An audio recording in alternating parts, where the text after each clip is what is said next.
नमस्कार, आप देख रहे हैं IBN 7 में हूं आकाश सोनी। बुलेटिन की शुरुआत उत्तराखंड से, जहां आज हाईकोर्ट ने केंद्र सरकार को करारा झटका देते हुए राष्ट्रपति शासन लगाने के फैसले को रद्द कर दिया। अदालत के फैसले से गदगद पूर्व मुख्यमंत्री हरीश रावत ने राज्यपाल KK पॉल से मुलाकात की। फैसले के बाद उत्तराखंड के साथ साथ दिल्ली में भी सियासी पारा अचानक चढ़ गया है। हाईकोर्ट से झटका लगने के बाद दिल्ली में बीजेपी की अहम बैठक हुई, जिसमें अमित शाह, राजनाथ सिंह और अरुण जेटली ने हालात की समीक्षा की। उधर केंद्र सरकार इस फैसले को सुप्रीम कोर्ट में चुनौती देने जा रही है।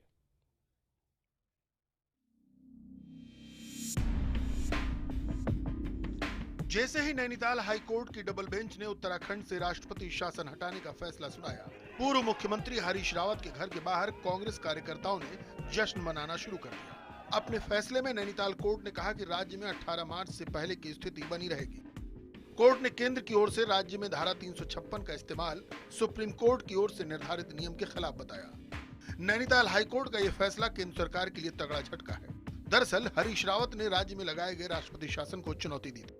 अब कांग्रेसी खेमा इसे लोकतंत्र और न्यायपालिका की जीत बता रहा है।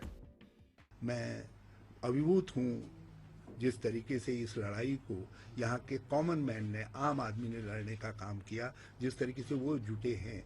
हमारी कोई ताकत नहीं थी। और याद रखें कि सत्ता में आने का सिर्फ एक तरीका है, गणतांत्रिक लोकतांत्रिक तरीका, न कि 356 का दुरुपयोग।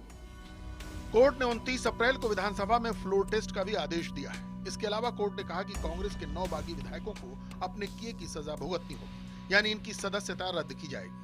71 विधायकों वाले उत्तराखंड विधानसभा में नई स्थिति में बहुमत के लिए 32 विधायकों की जरूरत, जबकि कांग्रेस और बीजेपी दोनों के पास 27 विधायक हैं। आज भी हम कह रहे हैं कि हरीश रावत अल्पमत में है। 29 तारीख को भी ये सिद्ध होगा कि वो अल्पमत में ही है, इसलिए हमें कोई किसी बात का चिंता भी नहीं है। इससे पहले सुनवाई करते हुए अदालत ने केंद्र को जोरदार फटकार लगाई। कोर्ट के मुताबिक राज्यपाल की रिपोर्ट में भी राज्य में संवैधानिक संकट का जिक्र नहीं था। कोर्ट ने सरकार से प्रदेश से राष्ट्रपति शासन हटाने के संबंध में पूछा था। जवाब में केंद्र सरकार ने कहा कि वो राष्ट्रपति शासन हटाने के बारे में निश्चित तौर पर कुछ नहीं कह सकती। जवाब में कोर्ट ने कहा कि वो केंद्र सरकार के इस व्यवहार से आहत है। सुनवाई के दौरान जजों की बेंच ने कहा, क्या इस केस में सरकार प्राइवेट पार्टी है? जजों ने पूछा, अगर कल आप राष्ट्रपति शासन हटा लेते हैं और किसी को भी सरकार बनाने के लिए आमंत्रित कर देते हैं, तो ये न्याय का मजाक उड़ाना होगा। क्या केंद्र सरकार कोई प्राइवेट पार्टी है? इससे पहले बुधवार को भी उत्तराखंड में राष्ट्रपति शासन पर सुनवाई के दौरान कोर्ट ने केंद्र सरकार के फैसले पर बड़ी टिप्पणी की थी। कोर्ट ने कहा था कि राष्ट्रपति राजा की तरह व्यवहार नहीं कर सकते। भारत में संविधान से ऊपर कोई नहीं है। इस देश में संविधान को सर्वोच्च माना गया है। यह कोई राजा का आदेश नहीं है जिसे बदला नहीं जा सकता। राष्ट्रपति के आदेश को भी संविधान के जरिए बदला जा सकता है। इधर कोर्ट के फैसले के खिलाफ शाम को बीजेपी की बैठक है। बीजेपी नेता सुब्रमण्यम स्वामी का कहना है कि अटॉर्नी जनरल और सॉलिसिटर जनरल कोर्ट में तर्क सही ढंग से नहीं रख पाए, इसलिए ऐसा फैसला है। इसको अपील करना चाहिए सुप्रीम कोर्ट में, क्योंकि जो सुप्रीम कोर्ट ने 9 बेंच जजमेंट, बम्बई जजमेंट में कहा था कि ये प्रेसिडेंट का अधिकार होता है, लेकिन मटेरियल्स हैं कि नहीं, हमें देखने का हक है। बता दें कि उत्तराखंड में 27 मार्च को राष्ट्रपति शासन लगाया गया था। हरीश रावत के एक स्ट्रिंग के आधार पर केंद्र सरकार ने राष्ट्रपति शासन की सिफारिश की थी। राष्ट्रपति शासन लगने के कुछ देर बाद ही स्पीकर ने कांग्रेस के 9 बागियों की सदस्यता रद्द कर दी थी। 18 मार्च को इन 9 विधायकों ने रावत के खिलाफ बगावत कर बीजेपी से हाथ मिला लिया था। इसी के बाद 28 मार्च को हरीश रावत को बहुमत साबित करना था। इसी दौरान उनका ये स्ट्रिंग सामने आया था। आरोप है कि इस स्ट्रिंग में हरीश रावत खरीद फरोख्त से जुड़ी बातचीत करते नजर आए थे। Bureau report, IBN 7। और अब यूपी, जहां चुनावी बिसात बिछ चुकी है, पार्टियां जोर आजमाइश में लगी हुई हैं। देश के सबसे ज्यादा लोकसभा सीटों वाले इस राज्य से कांग्रेस 28 साल से सत्ता से बाहर है। यूपी में सत्ता का सूखा दूर करने और कांग्रेस की तकदीर बदलने के लिए अब जमीनी स्तर पर काम करने की जरूरत है। ये मानना है उन कांग्रेस नेताओं का जो पार्टी के लगातार खराब प्रदर्शन से निराश हैं। पार्टी के कई राज्यों के नेताओं ने सोनिया और राहुल गांधी से अपील की है कि पहली और दूसरी लाइन के नेताओं को जनता से जुड़ना होगा। पार्टी के शीर्ष नेतृत्व को दिल्ली छोड़कर छोटे छोटे शहरों का रुख करना होगा। कार्यकर्ताओं को ज्यादा तरजीह देनी होगी। इसी को लेकर कांग्रेस की यूपी, उत्तराखंड, पंजाब और कर्नाटक इकाई ने सोनिया और राहुल को चिट्ठी लिखी है।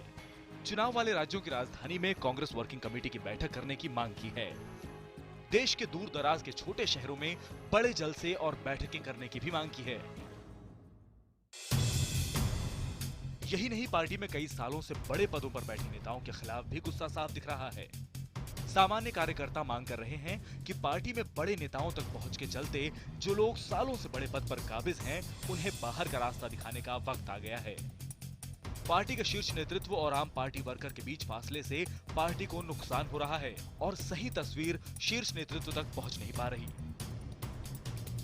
हम प्रदेश के लिए गंभीर हैं और इस मुद्दे को लेकर के इसी बात को जब देखेंगे तो सारे नेता और कार्यकर्ता इसके प्रति गंभीर होंगे और नई संचार ऊर्जा पैदा होगी पार्टी के प्रति, और मुझे लगता है कि हम उत्तर प्रदेश जीतने में कामयाब होंगे। दरअसल ये चिट्ठी कांग्रेस के उन लाखों कार्यकर्ताओं का दर्द बखूबी बयां करती है जो 2014 के लोकसभा चुनाव में करारी हार के बाद बुरी तरह से निराश हैं। ये कार्यकर्ता चाहते हैं कि अब उन्हें नेताओं के दर पर न भटकना पड़े, बल्कि नेता उनके दरवाजे पर दस्तक दें। नाराज नेताओं की मांग पार्टी आलाकमान तक पहुंच गई है और सोनिया गांधी इस पर गंभीरता से विचार भी कर रही हैं। पार्टी सूत्रों की माने तो सोनिया कार्यकर्ताओं की इस मांग से सहमत हैं और आने वाले दिनों में पार्टी की बैठकें दिल्ली से बाहर ही होंगी। यहाँ बैठे लोग जनरल सेक्रेटरी, प्रभारी जो सिर्फ इवेंट मैनेजमेंट करते हैं, अब इवेंट मैनेजमेंट से काम नहीं चलने वाला उत्तर प्रदेश में। हालांकि बीजेपी कह रही है कि कांग्रेस चाहे कुछ भी कोशिश कर ले, लेकिन देश की जनता का मोदी पे भरोसा बरकरार है और आगे भी रहेगा। 2014 की हार के बाद कांग्रेस उपाध्यक्ष राहुल गांधी ने संगठन को चुस्त दुरुस्त करने की बात कही थी, लेकिन आज तक पार्टी में कोई बड़ा बदलाव नहीं हो पाया।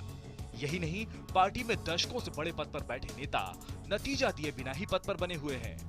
शायद यही वजह है कि कांग्रेस के कार्यकर्ताओं ने नेतृत्व की आंख खोलने की एक कोशिश की है। अरुण कुमार सिंह, दिल्ली, IBN 7। रेप के आरोप में जेल में बंद आसाराम बापू की मुश्किलें और बढ़ गई हैं। सूरत के आयकर विभाग ने आसाराम बापू से 750 करोड़ रुपए जुर्माना टैक्स के तौर पर वसूलने की रिपोर्ट तैयार की है। अब इस पर अंतिम फैसला वित्त मंत्रालय को लेना है।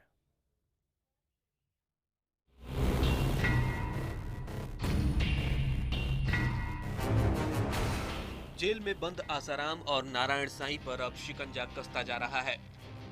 इनकम टैक्स डिपार्टमेंट ने आसाराम और नारायण साईं की 2500 करोड़ रुपए की प्रॉपर्टी की रिपोर्ट तैयार की है।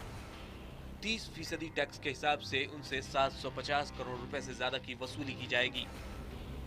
इस बारे में एक रिपोर्ट तैयार कर सूरत इनकम टैक्स डिपार्टमेंट ने अहमदाबाद इनकम टैक्स डिपार्टमेंट को सौंप दी है। बता दें कि सूरत पुलिस को छापेमारी में आसाराम के आश्रम से दस्तावेजों से भरे 42 बक्से मिले थे। इन बक्सों से मिले दस्तावेजों में आसाराम और नारायण साईं के निवेश का कच्चा चिट्ठा था। सूरत पुलिस ने बाद में ये सारे बक्से आयकर विभाग को पड़ताल के लिए दे दिए। आगे बढ़ने से पहले जानना जरूरी है कि सूरत पुलिस की छापेमारी में क्या कुछ मिला। 2 से 3 हजार करोड़ रुपए ब्याज पर लगे होने से जुड़े दस्तावेज, 1500 करोड़ की 100 से ज्यादा प्रॉपर्टी के दस्तावेज, 150 करोड़ से ज्यादा के शेयर, डिबेंचर्स और FD, विदेशी शेयर में निवेश से जुड़े दस्तावेज। आयकर विभाग की जांच में पता चला कि आसाराम और नारायण साईं ने आसाराम आश्रम के नाम पर 2500 करोड़ की बेनामी संपत्ति जमा कर रखी है। आयकर विभाग ने फिलहाल 6 साल का हिसाब निकाला है, जिसमें 30% के हिसाब से 750 करोड़ का बकाया आसाराम से निकलता है। आयकर विभाग को अभी और 4 साल का हिसाब देखना बाकी है। चूंकि बक्सों में 10 सालों में किए गए निवेश और उससे जुड़े दस्तावेज हैं, ऐसे में अगर और 4 सालों का आंकड़ा जोड़ा जाए तो तकरीबन 1000 करोड़ की डिमांड रिपोर्ट आयकर विभाग की ओर से तैयार की जा सकती है। तो हमने ये एक जगह रेड की, प्रहलाद सवानी CG रोड पर सोपर्स प्लाजा में, तो वहाँ से हमको ये 42 बोरे अलग अलग डॉक्यूमेंट्स मिले थे। इधर आसाराम आश्रम के प्रवक्ता का कहना है कि आसाराम ने कुछ गलत नहीं किया है। ये कहीं से भी प्रूव नहीं हो सकता है, क्योंकि बापूजी के नाम पे एक ईंट भी नहीं है। लेकिन जिस वक्त आश्रम पर छापे मारे गए, उस वहाँ से जो दस्तावेज मिले, उसी के आधार पर आयकर विभाग ये तैयारी कर रहा है। देखिए, आप जो भी आयकर विभाग तैयारी कर रहा है उनको करने दीजिए। हमें नोटिस आएगा तो लॉफुल जवाब हम उनको देंगे। अगर इनकम टैक्स डिपार्टमेंट की इस रिपोर्ट पर वित्त मंत्रालय की मुहर लग जाती है और आसाराम बापू या उनका आश्रम पैसे देने में असमर्थ रहता है, तो आश्रम से जुड़ी जो भी प्रॉपर्टी है वो नीलाम हो सकती है। Bureau report, IBN 7।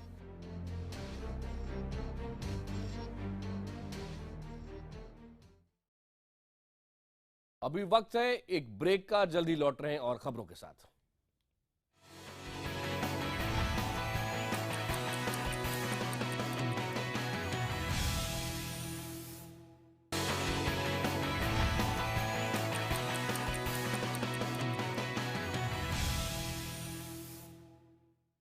देश दिन भर में एक बार फिर आपका स्वागत है। टीवी सीरियल भाभी जी घर पर है में अंगूरी भाभी का रोल निभाने वाली शिल्पा शिंदे और शो के प्रोड्यूसर के बीच विवाद बढ़ता ही जा रहा है। इसी बीच शिल्पा की तरफ से आज इस मामले को लेकर मराठी कार्ड खेलने की कोशिश की गई। भाभी जी का ये नया राजनीतिक रूप देखिए। सही पकड़े हैं, सही पकड़े हैं, सही पकड़े हैं। इसी तकिया कलाम के जरिए घर घर तक पहुंची अंगूरी भाभी की मासूम अदाकारी ने लाखों दर्शकों को उनका दीवाना बना दिया। भाभी जी घर पर हैं सीरियल में अंगूरी भाभी का रोल निभा रही शिल्पा शिंदे वाकई आजकल अपने घर पर ही हैं। सीरियल की प्रोडक्शन कंपनी से पंगा चलने की वजह से वो करीब 1.5 महीने से सीरियल के सेट से नदारद है। भाभी जी और सीरियल के बीच रिश्ते इस कदर तल्ख हो चुके हैं कि शिल्पा ने मलाड के बांगुर नगर पुलिस स्टेशन में सीरियल के प्रोड्यूसर के खिलाफ रिपोर्ट दर्ज करा दी। शिल्पा शिंदे ने प्रोड्यूसर पर मानसिक रूप से प्रताड़ित करने की FIR दर्ज कराई है। आरोप प्रत्यारोप के सिलसिले में शिल्पा को न तो कपिल शर्मा के शो में काम करने को मिला, जिसकी काफी चर्चा थी, और न ही वो पुराने शो में ही लौट पाई।